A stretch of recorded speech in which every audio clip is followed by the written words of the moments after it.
ఇప్పుడే country delight యాప్ని download చేసుకోండి. Download the country delight app now. Recent గా అల్వాల్ పోలీస్ స్టేషన్ పరిధిలో ఓ ఘటన జరిగింది. ముగ్గురు మైనర్ అమ్మాయిలు ఇంట్లో విభేదించి బయటకు వెళ్లి ముక్కు మోకం తెలియని వాళ్ళతోటి భువనగిరి వరకు వెళ్లి యాదాద్రి వరకు అక్కడ రూమ్ లో వాళ్ళని ఆ అబ్బాయిలు ముగ్గురు అమ్మాయిల్ని కూడా ఒకడు పరిచయం అయ్యి ముందు తర్వాత ఇంకో ఇద్దరిని తీసుకొని వచ్చి ముగ్గురు అమ్మాయిల్ని రేప్ చేశారు, మైనర్స్ని. అది నిన్న పోలీసులు ఎవరు ఏంటి అని మొత్తం ఆరా తీసి నిన్న పట్టుకున్నారు. అమ్మాయిలు ఇంటికి వచ్చి చెప్పారు. తర్వాత ఎవరు అనేది నిన్న పోలీసులు ఐడెంటిఫై చేసి వాళ్ళని రిమాండ్ కూడా చేశారు. అయితే ఇందులో ఎవరైతే అక్కడ రూమ్స్ ఇచ్చారో వాళ్లకు లాడ్జింగ్లో అతన్ని కూడా అరెస్ట్ చేశారు పోలీసులు. అసలు ఏమైపోతుంది, ఎక్కడికి పోతున్నాం? చిన్న చిన్న పిల్లలు ఇంట్లో తల్లిదండ్రులు విభేదించటం ఏంటి? స్కూల్లో చదువుకునే పిల్లలకి వేరే అబ్బాయిలతో పరిచయాలు ఎందుకు? ఆ వెళ్ళిన వాళ్ళు ఎవరు ఏంటి అని చూడకుండా లాడ్జింగ్ వాళ్ళు ఎలా పడితే అలా రూమ్ ఎలా ఇచ్చేస్తారు? అసలు ఏం జరుగుతుంది? గుడ్ పేరెంటింగ్ అంటే ఎలా ఉండాలి? దాన్ని పిల్లలకు అర్థమయ్యేలా ఎలా చెప్పాలి? ఇవన్నీ ఒకసారి మనం జై భారత్ పార్టీ వ్యవస్థాపక అధ్యక్షులు, ఐపీఎస్ ఆఫీసర్, మాజీ సిబిఐ జేడీ లక్ష్మీనారాయణ గారితో మాట్లాడి తెలుసుకుందాం. సార్ నమస్తే అండి. నమస్తే సార్, చాలా దారుణమైనటువంటి ఘటన.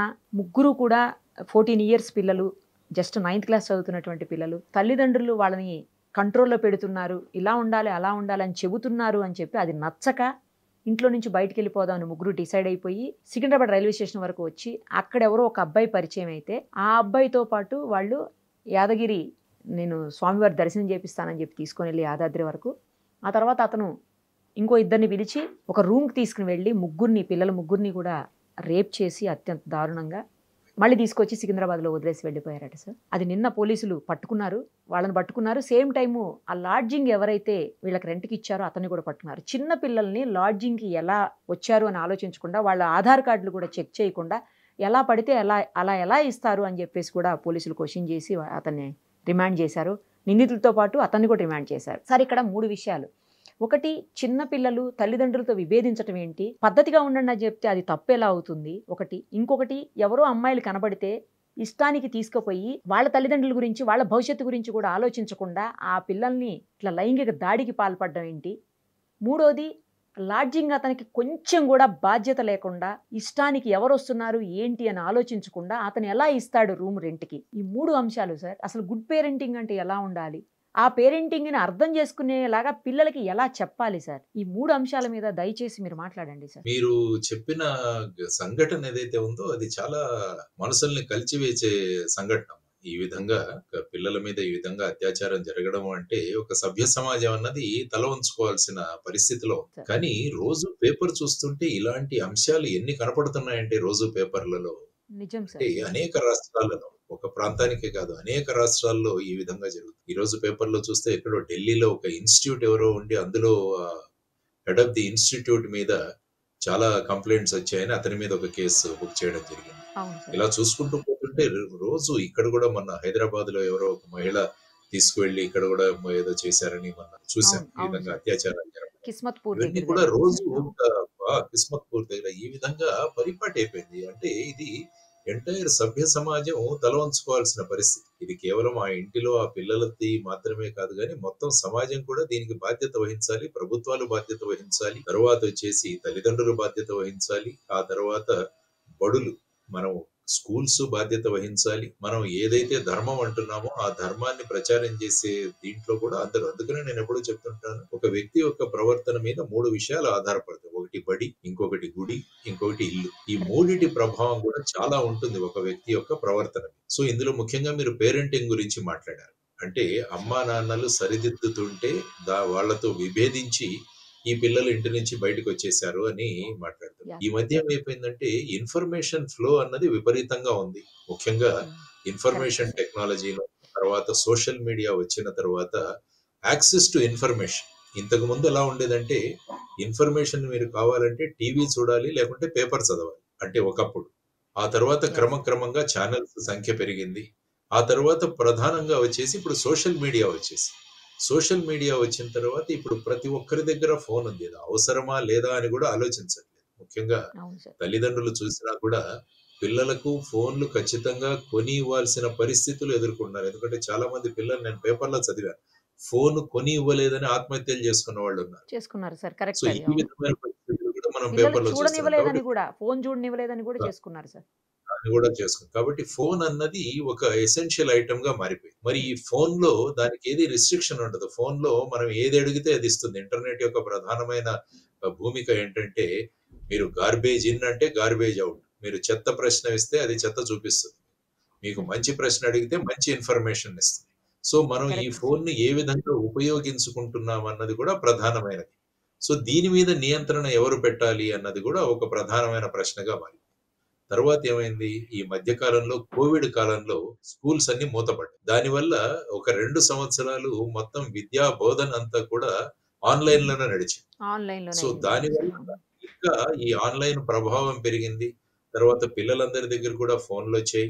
కాబట్టి వాళ్ళు ఈ ఆన్లైన్ లో వాచ్ చేయడం అన్న దానికి అలవాటు పడ్డారు. ఉమ్, అంటే ఈ ఆన్లైన్ లో మీకు ఏం కావాలంటే అది దొరుకుతుంది. మీరు ఏమి ప్రశ్నిస్తే అది దొరుకుతుంది. ఏం కావాలంటే అది చూడొచ్చు. ఈవెన్ కొంతమంది దీన్ని చూసి బాంబులు తయారు చేసే వాళ్ళు ఉన్నారు.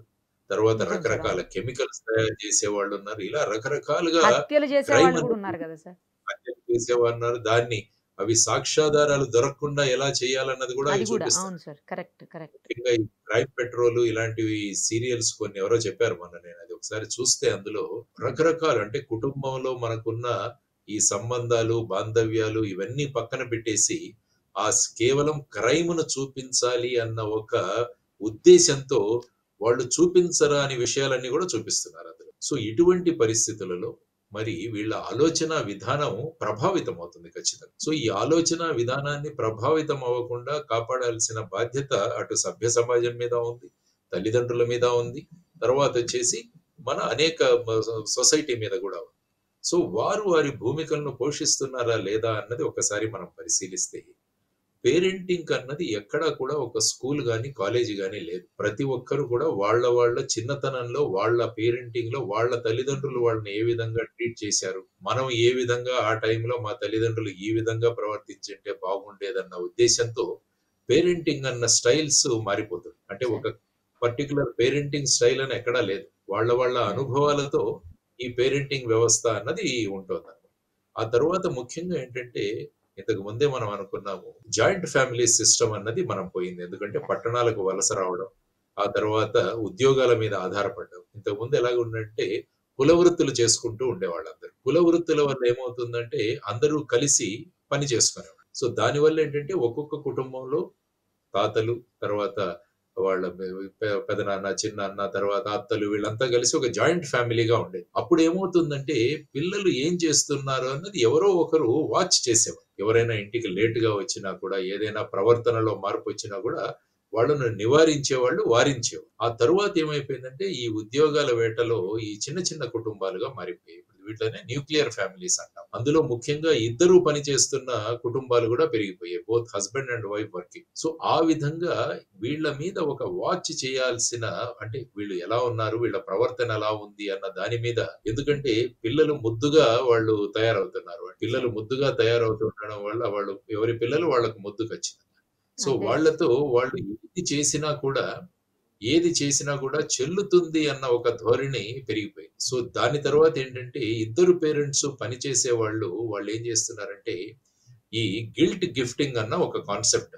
అంటే మనము పిల్లలతో సరి అయిన సమయం గడపలేకపోతున్నాం కాబట్టి వాళ్లకు అవసరం లేని విషయాలు కూడా గిఫ్ట్లుగా ఇవ్వడం మొదలుపెట్టారు. మొన్న ఒక స్కూల్లోకి వెళితే ఒక 4వ తరగతి 5వ తరగతి పిల్లల దగ్గర ఐఫోన్ 12, ఐఫోన్ నెక్స్ట్ వర్షన్ కనపడ్డాయి. అంటే వాటి అవసరం లేదు కానీ ఇద్దరూ పని చేస్తున్నారు కాబట్టి ఇది ఇవ్వాలి అన్న ఉద్దేశంతో వాళ్ళు ఆ విధంగా మన పేరెంటింగ్ ను కాంపెన్సేట్ చేసుకుందాము అని చెప్పేసి ఆ దృష్టిలో వాళ్ళు పెడుతున్నారు. సో ఇటువంటి పరిస్థితులలో మరి మళ్ళా ఈ పేరెంటింగ్ అన్న దాని మీద సీరియస్ గా ఆలోచించాల్సిన విషయం. ఉమ్, ఎందుకంటే పిల్లలు పుట్టిన తర్వాత వాళ్ళను సక్రమమైన పౌరులుగా మార్చాల్సిన బాధ్యత తల్లిదండ్రుల మీద ఉంది. ఖచ్చితంగా సార్. అంటే రేపు పిల్లలు అన్నవాళ్ళు రేపే భారతదేశం యొక్క పౌరులుగా మారుతారు. ఉమ్, ఎందుకంటే పిల్లల ప్రవర్తన అన్నది వాళ్ళ తల్లిదండ్రుల ప్రవర్తనకు ఒక రిఫ్లెక్షన్. ఎగ్జాక్ట్లీ సాధారణంగా పిల్లలు సక్రమంగా బిహేవ్ చేయట్లేదంటే అది ఆ పిల్లల తప్పు కాదు.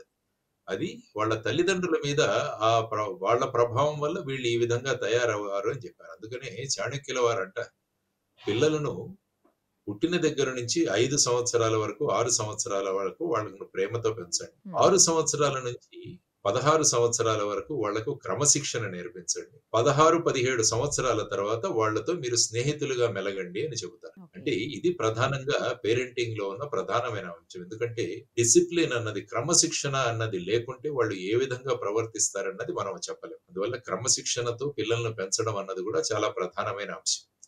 ఆ తరువాత ఇంతకు ముందు స్కూల్స్, కాలేజెస్ లో కూడా అనేక విషయాలు మనకు చెప్పేవాళ్ళు. మన ప్రవర్తన ఎలా ఉండాలి, మన ఆలోచనలు ఏ విధంగా ఉండాలి, మనం ఎలా మాట్లాడాలి, మన ప్రవర్తన ఎలా ఉండాలి, పెద్దలతో మనం ఎలా గౌరవపూర్వకంగా ప్రవర్తించాలి, ఇవన్నీ కూడా వచ్చింది. కానీ క్రమక్రమంగా విద్య అన్నది కేవలం మార్కులు సంపాదించడానికి అన్న ఒక కాన్సెప్ట్ వచ్చింది. మార్కులు ఎన్నొస్తున్నాయి వ్యక్తికి అన్నదే ఒక ప్రాతిపదికగా మనం ర్యాంకులు, గ్రేడ్లు నిర్వహిస్తున్నాం, వాళ్ళకి ఇస్తున్నాం. ఆ మనిషి ఎలా ఉన్నాడు, ప్రవర్తన ఎలా ఉన్నదానికి పెద్దగా ప్రాధాన్యత ఉండట్లేదు. ఇంతకు ముందు స్కూల్స్ లో ఎలాగ ఉండేదంటే లాంగ్వేజెస్ అన్నవి చాలా ప్రధానమైన పాత్ర వేసేది. మన భాష తెలుగు, హిందీ, ఇంగ్లీషు 3 నేర్పించేవాళ్ళు. అందులో మీరు అప్పుడు పాఠాలు గమనిస్తే మిత్రలాభము, మిత్రభేదము, పంచతంత్రంలో కథలు మనకు తెలుగులో పాఠాలుగా ఉండే. అంటే రేపు జీవితాన్ని ఎలా ఎదుర్కోవాలి అన్నది ఈ పాఠాల రూపంలో మనకు బోధించేవాడు. హిందీ తీసుకున్నా కూడా పెద్ద పెద్ద గొప్ప వ్యక్తుల యొక్క చరిత్రలు, వారి యొక్క ఆత్మ చరిత్రల్లో పాఠాలుగా మనకుండే. అవన్నీ కూడా ఏంటంటే అది ఒక భాషను నేర్పించడం కాదు, ప్రవర్తనను నేర్పించడము, సంస్కృతిని నేర్పించడము, సంస్కారం నేర్పించడం అన్నది ప్రధానంగా భాషల యొక్క ప్రధానమైన పాత్ర. కానీ ఇప్పుడు చూడండి, లాంగ్వేజెస్ కి అసలు ఇంపార్టెన్సే లేదు. మనకు ఎప్పుడు చూసినా కూడా గ్రూప్స్, సైన్స్లు, తర్వాత వచ్చేసి ఐఐటీలు ఇవన్నీ వచ్చిన తర్వాత ఏమైపోయిందంటే భాషలకు, తర్వాత మన సబ్జెక్ట్స్ ఏవైతే లాంగ్వేజెస్ కి ప్రాధాన్యత పోయి కేవలం మార్కులు ఇవి, తర్వాత వచ్చేసి ముఖ్యంగా ఆటల నుంచి పిల్లల్ని దూరం చేసేస్తున్నాం మనం ఈ మధ్య కాలంలో. ఆటలు కూడా చాలా ఉన్నాయి సార్, అసలు స్కూల్స్ లో లేనే లేవు. ఇంటి దగ్గరికి వచ్చిన తర్వాత ట్యూషన్లను లేకపోతే చదువును ఏదో ఒకటి. మైదానాలు లేని స్కూల్స్ చాలా ఉన్నాయి యాక్చువల్. దానివల్ల ఏమైపోతుందంటే గెలుపు ఓటములు అన్నవి పిల్లలకు తెలియట్లేదు. దానివల్ల కొద్దిగా ఎక్కడైనా పరీక్షల్లో మార్కులు తక్కువగానే వాళ్ళు విపరీతమైన స్ట్రెస్ కు లోనైపోయి వాళ్ళ జీవితాలను తీసుకునే ఆత్మహత్యల దగ్గర కూడా వెళుతున్నారు. సో దీన్ని కూడా ఆలోచించాల్సిన అంశం. పెద్దలు ఎప్పుడు కూడా, తల్లిదండ్రులు ఎప్పుడు కూడా పిల్లలు ఆటలాడితే వాళ్ళ సమయం వేస్ట్ అవుతుంది, వాడి టైం వేస్ట్ అని ఆలోచించకుండా అతను గెలుపు ఓటములన్న జీవితాల్ని నేర్చుకుంటున్నాడు. ఇంతకు ముందు ఇంట్లో పరమపద సోపాన పటం ఆడేవాళ్ళం, స్నేక్స్ అండ్ లాడర్స్. ఆ స్నేక్స్ అండ్ లాడర్స్ ఎందుకు ఆడేవాళ్ళం అంటే జీవితంలో ఒక్కొక్కసారి నిచ్చెన దొరుకుతుంది, ఒక్కొక్కసారి మనం పాము చేతిలో పడతాం. పాము చేతిలో పడితే మనం మళ్ళా కిందికి రావాల్సిందే అని 99వ గడిలో ఒక పెద్ద పాము ఉంటుంది. సో దాన్ని దాటాలి అంటే మనం సరిగా పాచికలు వేస్తేనే వెళ్ళగలం. అంటే ఈ ఆటలు అన్నవి జీవితాన్ని నేర్పిస్తాయి. చెస్ కావచ్చు, లేకుంటే మీ సాంఘిక గేమ్స్ అంటే టీమ్ గేమ్స్ అంటాం మనం, అవన్నీ కూడా వాలీబాల్ కావచ్చు, ఖోఖో కావచ్చు, ఇవన్నీ కూడా ఏంటంటే మనం ఒక బృందంగా ఆడతాం, ఒక టీమ్ గా ఆడతాం. కాబట్టి మన విజయంలో మనం ఒకటే కాదు, అందరూ కలిస్తేనే మనం జీవితంలో విజయం సాధించగలదన్న ఒక పాఠం కూడా ఈ సాంఘిక ఆటలు అన్నవి మనకు నేర్పిస్తాయి. సో ఇవన్నీ కూడా ఏంటంటే ఒక పద్ధతి ప్రకారం డిజైన్ చేసిన అంశాలు. కానీ ప్రస్తుతం ఉన్న ఈ ర్యాట్ రేస్ లో త్వరగా ర్యాంకులు రావాలి, మార్కులు రావాలి, ఉద్యోగాలు సంపాదించాల్సిన మార్గంలో మనం బేసిక్ ఫౌండేషన్ ఏదైతే ఉందో ఆ ఫౌండేషన్ కు ఎక్కడో దెబ్బ తగులుతుంది. ఫౌండేషన్ సరిగా లేకుంటే దాని మీద మీరు ఎన్ని అంతస్తులు కట్టినా కూడా ఆ భవనం కూలిపోతుంది అన్నది మనం చూస్తున్నాం. సో ఈ ఫౌండేషన్ అన్నది చాలా ఇంపార్టెంట్. ప్రైమరీ ఎడ్యుకేషన్ అన్నది చాలా ముఖ్యం. ఈ మధ్య ఇంగ్లీష్ మీడియం అని చెప్పేసి ఇంకొక ప్రధానమైన దీంట్లో మనం ఇరుక్కున్నాం, ఒక ట్రాప్ లో. ఇంగ్లీష్ మీడియం ఏమవుతుందంటే పిల్లలు కేవలం బట్టి పట్టే విధంగానే తయారవుతున్నారు. ఇంగ్లీష్ మీడియంలో ఆ ఇంగ్లీషు ఇవి జానీ జానీ ఎస్ పప్ప అంటాడు. అందులో ఏం నేర్పించేది, నువ్వు అబద్ధం చెప్పాలని నేర్పిస్తుంది. ఈటింగ్ షుగర్ నో పప్ప అంటాడు. ఓపెన్ యువర్ మౌత్ అంటే అహాహా అంటాడు.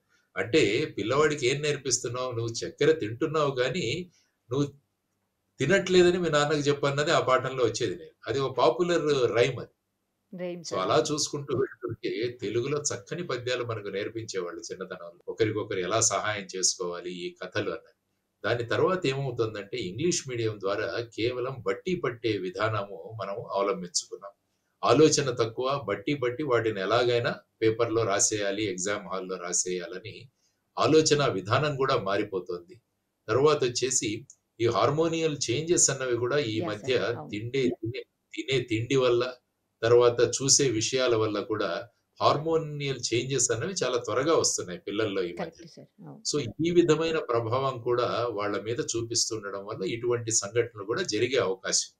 సో వీటన్నిటిని పరిగణలోకి తీసుకొని మనం ఆలోచించాల్సిన అంశం ఉంది అని నేను అనుకుంటాను. మీరేదో ఇక్కడ అడుగుతున్నారు. ఇంకొక కీలకమైన అంశం ఉంది సార్. అతను ఎవరైతే లాడ్జ్ ఓనర్ ఉన్నాడో అతను కనీసం చెక్ చేయకుండా వాళ్ళ ఏజ్‌లో లేకపోతే ఆధార్ కార్డ్‌లో చెక్ చేయకుండా రూమ్స్ ఎలా ఇచ్చేస్తాడు సార్? చిన్న పిల్లలు అక్కడ కనబడుతున్నారు కళ్ళెదురుగుండా. వాళ్ళని చెక్ చేయకుండా కనీసం ఇన్ఫర్మేషన్ దగ్గరలో ఉన్నటువంటి పోలీసులకన్నా ఇవ్వకుండా అతను అలా చేయటం ఎంతవరకు కరెక్ట్ సార్? అంటే సంపాదన ఒక్కటే ఇంపార్టెంటా? అంతే కదా! ఇప్పుడు సమాజంలో చూసినా కూడా మీరు ఒక వ్యక్తి యొక్క వాల్యూని అతని దగ్గరున్న డబ్బులతో మీరు కొలుస్తున్నారు. సమాజం అంతా కూడా ఎవరి దగ్గర డబ్బులు ఎక్కువగా ఉందంటే వాళ్ళు సమాజంలో గొప్పవాళ్ళు. ఇది మనం ప్రస్తుతం సమాజంలో ఉన్న నార్మ్. దానివల్ల ఈ లాడ్జ్ పెట్టిన వాళ్ళు కూడా అంటే ఒక వ్యక్తి ఈ సమాజం పట్ల నాకు బాధ్యత ఉంది అన్న విధంగా ఆలోచిస్తే ఇటువంటి సంఘటనలు జరగవు. ఇప్పుడు ఆ యాహ్! LADS correct. ఓనర్ మీరు అన్నట్టు ఈ సమాజం పట్ల నాకు బాధ్యత ఉంది. నా సంపాదన ఒక విషయం కానీ, ఈ సమాజం బాగుండాలన్నది నా బాధ్యత అన్నది నేర్చుకున్నప్పుడు ఇటువంటి విషయాలు వాడు రాగానే వెంటనే కనీసం పోలీస్ స్టేషన్‌కో వీళ్ళందరినీ కూర్చోబెట్టి వాళ్ళ తల్లిదండ్రులను పిలవడం, కౌన్సెలింగ్ యెస్. చేయడం, పోలీసుల్ని పిలిచి ఏం జరుగుతుందో అని చేయాల్సిన బాధ్యత మీరన్నట్టు యెస్. ఆ లాడ్జ్ ఓనర్ మీద ఉంది. కానీ లాడ్జ్ ఓనర్ సమాజం ఎటుపోయినా పర్వాలేదు నాకేం సంబంధం లేదు. నాకు నా డబ్బులొస్తే చాలు అని అనుకుంటే ఇలాంటి సంఘటనలు జరుగుతుంటాయి. అందువల్ల అవును మనం సార్. ఏమనుకుంటున్నామంటే ఇల్లు నాది అనుకుంటున్నాం కానీ సమాజం నాది కాదు అనుకోవట్లేదు. సో దానివల్ల ఏంటంటే ఇటువంటి ప్రమాదాలన్నీ వస్తున్నాయి. సో వీటన్నిటిని ఆలోచించాలి అంటే ఒక సమగ్రమైన శిక్షణా విధానం ఉండాలి. మన నేషనల్ ఎడ్యుకేషన్ పాలసీ అని తీసుకొచ్చాం. అంటే విద్యా విధానంలో ఎటువంటి మార్పులు రావాలి అన్నది కానీ ఇంకా ఇంప్లిమెంటేషన్ అంతంత మాత్రంగానే ఉంది. అందులో మీరు చూస్తే ముఖ్యంగా 5వ తరగతి వరకు వీలైతే 8వ తరగతి వరకు మాతృభాషలో వాడక భాషలో బోధన జరగాలి అని చెప్పేసి అందులో చెప్పిన అంశం. కానీ ఇప్పుడు అది కూడా ఇంప్లిమెంట్ చేయలేదు కదా మనం. సో చేయట్లేదు. దానివల్ల స్టూడెంట్స్ ఏంటంటే ఒక రోబోలుగా మనం తయారు చేసేసుకుంటూ ఉన్నాం. దానికి తోడు ఇప్పుడు కొత్తగా ఆర్టిఫిషియల్ ఇంటెలిజెన్స్ అన్నది వచ్చింది. అంటే మనిషిని ఏఐఓటీ. పక్కన అవును పెట్టి సార్. మెషిన్‌లు ముందు కాలంలో అన్నీ నడపబోతున్నాయి. ఆర్టిఫిషియల్ ఇంటెలిజెన్స్ డెఫినిట్‌గా మంచిదే. కానీ ఏదైనా టెక్నాలజీ దేనికి ఉపయోగిస్తున్నాం అన్న దాని మీద ఆధారపడి ఉంటుంది. ఆ ఎగ్జాక్ట్‌లీ. టెక్నాలజీ మంచి కోసం వాడుతున్నామా? చెడు కోసం మాట్లాడుతున్నామా? అన్నది దాన్ని బట్టి టెక్నాలజీ అన్నది ఉంటుంది. అందుకనే కరెక్ట్. రవీంద్రనాథ్ ఠాగూర్ గారు ఏమన్నారంటే ఆయన ఒక చక్కని విషయం చెప్పారాయన. By the time a child becomes 16 the caste is moulded అంటాడు. అంటే 16 సంవత్సరాలు వచ్చేసరికి ఆ ఏదైతే ఉంటుందో ఆ అంశం తయారైపోయి ఉంటుంది. దాన్ని పెద్దగా మార్చలేం. కాబట్టి ఈ ఓకే. 16 సంవత్సరాలు అందుకని 16 ఇయర్స్ అన్నది చాలా ఇంపార్టెంట్ లైఫ్‌లో. ఆ స్వీట్ 16 ఏదో అంటుంటారు కానీ, ఈ అవును సార్. 16 దాని వెనకాల ఉన్న ప్రధానమైనదది. ఈ 16 సంవత్సరాలలో ఏ విధమైన వ్యక్తిని మనం తయారు చేయగలిగితే, ఆ తరువాత ఆ వ్యక్తి ఆ విధంగా మారతాడు. So, okay. ఈ 16 సంవత్సరాలన్నవి చాలా క్రూషియల్ ఇయర్స్. దానివల్ల అటు హ్మ్. తల్లిదండ్రులు, ఇటు ఉపాధ్యాయులు, ఇటు సమాజం ఇవన్నీ కూడా ఈ వ్యక్తి యొక్క ఆలోచనా విధానంలో మార్పు రావాలి. ఈవెన్ మనం ఓకే. ధార్మిక స్థలాలకు వెళ్తాం. మన మతాలను బట్టి మనం ధార్మిక స్థలాలను వెళ్తాం. కాబట్టి గుళ్ళు కావచ్చు, మసీదులు కావచ్చు, చర్చిలు కావచ్చు ఇవన్నీ కూడా పాజిటివ్ థింకింగు తర్వాత సమాజం పట్ల ఈ విషయాలను వాళ్ళకి తెలియజేయాలి. జస్ట్ గుడికి వెళ్లి మనం దర్శనం చేసుకొని రావడం కాదు. ఆ తరువాత ఆ విషయాలు చదవాలి. ఆ విషయాలు మనకు ఏం నేర్పిస్తున్నాయని తల్లిదండ్రులు బోధన చేయాలి. ఇంతకుముందు తాతలు, ముత్తాతలు లేకుంటే అమ్మమ్మలు, నానమ్మలు ఇంట్లో ఉండేవాళ్ళు. వాళ్ళు అనేక విషయాలు పిల్లలకి చెప్పేవాళ్ళు. ఈ విధంగా మసలుకోవాలి, ఈ విధంగా చేయాలి, వారిస్తూ ఉండేవాళ్ళు. తరువాత పురాణాల్లో ఉన్న అంశాలు గూడా మనకు చెప్పేవాళ్ళు. అవన్నీ కూడా మనకు పాఠ్యాంశాలుగా గూడా ఉండేవి. సో, ఆ విధమైన భావనల నుంచి మనమంతా బయటికొచ్చేసి ఈ సెక్యులర్ ఎడ్యుకేషన్ అన్న ఒక కాన్సెప్ట్ తీసుకొచ్చేసి, తెలియాల్సిన విషయాలన్నవి మనకు పాఠ్య గ్రంథాల్లో పెట్టకుండా, కేవలం అది ఒక మతంగానే చూడడం అన్నది ప్రధానంగా జరుగుతున్న అంశం. యాక్చువల్‌గా మీరు భగవద్గీతను చూడండి ఫర్ ఎగ్జాంపుల్. భగవద్గీత చాలా మంది మత గ్రంథం అంటుంటారు. ఒక్కసారి భగవద్గీత డీటెయిల్డ్‌గా మీరు చదివితే, దానికి మించిన పర్సనాలిటీ డెవలప్‌మెంట్ పుస్తకం ఈ ప్రపంచంలో ఇంకోటి లేదు. అనేక విషయాలను తెలియజేస్తుంది. సో, ఈ విధంగా మనం ఉన్న విషయాలను మన దగ్గర ఉన్న ఆస్తులు ఏవైతే ఉన్నాయో వాటన్నిటిని కూడా సరిగ్గా వినియోగించుకోకుండా ఈ కొత్త కొత్త విధానాల ద్వారా ఏమవుతుందంటే ఇటువంటి సంఘటనలు జరుగుతాయి. ఆ తరువాత ఇటువంటి తప్పు చేసిన వాళ్ళని వెంటనే శిక్షలు పడితే దాని కరెక్ట్ సార్. ప్రభావం కూడా సమాజం మీద ఉంటుంది. దేశాన్ని మొత్తం కలిచివేసిన నిర్భయ సంఘటన కూడా సుమారుగా 10-12 సంవత్సరాలు పట్టింది దాని మీద. అంటే మొత్తం దేశాన్నే కుదిపివేసిన సంఘటన ఏదైతే ఉందో దానికే ఇన్ని రోజులు పడితే మేము తప్పు చేసినా కూడా మాకేమీ కాదు అన్న ఒక ధోరణి ఏదైతే ఉందో సమాజంలో, అది కూడా త్వరగా కేసులు పరిష్కరించబడాలి.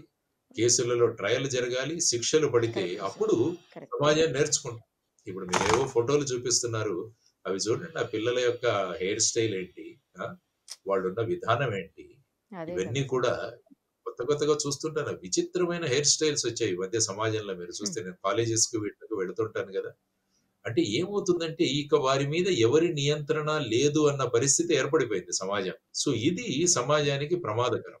సో తల్లిదండ్రులు ఎప్పుడు కూడా వాళ్ళ భావాలు, వాళ్ళ బాధ్యతల నుంచి మేము తప్పించుకుంటే ఏమవుద్దంటే రేపు సమాజానికి కంటకుడుగా వస్తాడు. అందుకని ఒక చిన్న కథ ఉంది. ఒక ఆవిడ చిన్నప్పుడు వాళ్ళ పిల్లవాడు పక్కింట్లో తోటకూర, గోంగూర ఇవన్నీ దొంగతనం చేసుకుంటూ వస్తుంటే వాడినేమి అనలేదట.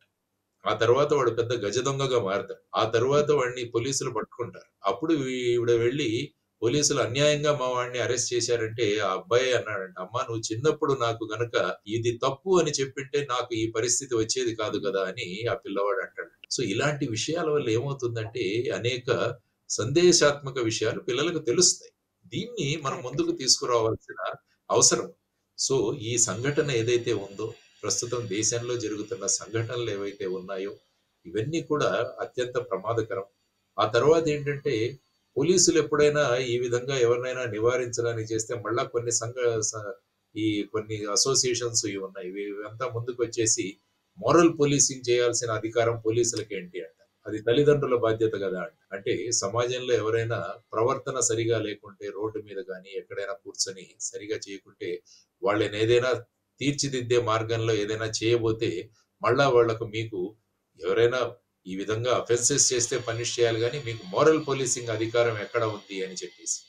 తర్వాత ఇంకొక ప్రమాదకరమైన విషయాలేంటంటే మన సినిమాలు కూడా అత్యంత ప్రభావం చూపిస్తున్నాయి పిల్లల యొక్క ఆలోచనా వ్యవస్థ మీద.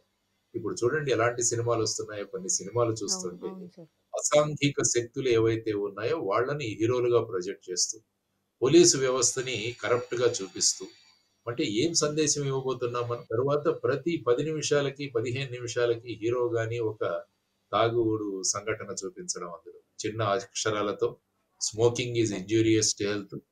Sir. Drinking alcohol is injurious to health అని అసలు మనం చాలా కష్టపడి చదవాలి. అటువంటి ఇవి ఉంటాయి.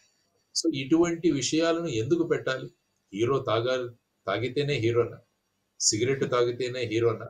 ఎందుకంటే హీరో వర్షిప్ అన్నది మనకు సినిమాల వల్ల చాలా ఎక్కువగా ఉంది సమాజం. దానివల్ల ఏంటంటే హీరోలు ఏం చేస్తే మేము కూడా అదే చేస్తామన్న ధోరణి కూడా ఈ మధ్య యువతరంలో పెరిగిపోయింది. సో అదే అంటున్నాను. ఇదంతా కూడా సాంఘిక బాధ్యత, సోషల్ రెస్పాన్సిబిలిటీ.